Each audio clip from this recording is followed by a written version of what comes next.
பகுபத உறுப்பிலக்கணம் எழுதுவதற்கு என்னெல்லாம் படிக்கணும்னு பார்த்தோம். விகுதி, கடைசியில் முடிகிற எழுத்து, இடைநிலை, பகுதி, சந்தி, இதெல்லாம் நம்ம படித்தோம்ல.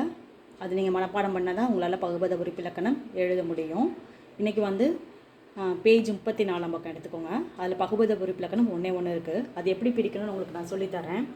பொறித்த, அது எப்படி பிரிக்கணும் பாருங்கள்.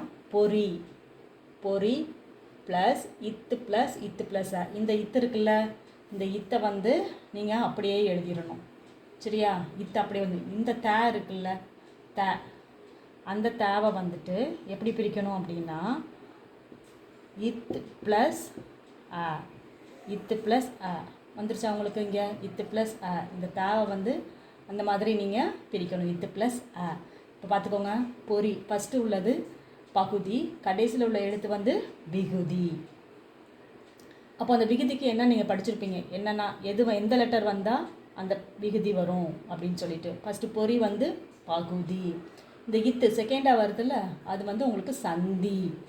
அடுத்து வந்து இடையில வருது இதுதான் தேவை வந்து இத்து ப்ளஸ் ஆன்னு பிரிச்சிருக்கோம்ல, இத்து ப்ளஸ் ஆ.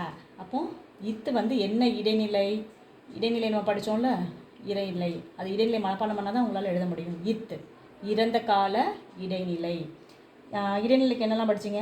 இத்து, இட்டு, இரு, இன்னு வந்தால் இறந்த கால இடைநிலை. இங்கே நமக்கு என்ன கொடுத்துருக்காங்க? இத் இறந்த கால இடைநிலை. ஆ என்ன விகுதி அது? ஆ வந்து பெயரச்ச விகுதி. அப்போது நீங்கள் வந்து அந்த பகுதி, விகுதி, சந்தி, சாரியை, அந்த இடைநிலை படிக்க சொன்னால அதை மனப்பாடம் பண்ணால் உங்களுக்கு ஈஸியாக இருக்கும். இப்போ வந்து உங்களுக்கு கொஸ்டின்ஸ் 1 வேர்டு கேட்பாங்க, 4 சூஸ் கொடுத்து 1 வேர்டு கேட்பாங்க. அப்போ வந்து கேட்பாங்க வந்து இத்து வந்து என்ன இடைநிலைன்னு உங்களுக்கு கேட்பாங்க. அப்போ நீங்கள் என்ன எழுதணும் அப்படின்னா, சூஸ் பண்ணணும் அப்படின்னா இறந்த கால இடைநிலை அப்படின்னு சொல்லிட்டு நீங்கள் எழுதணும்.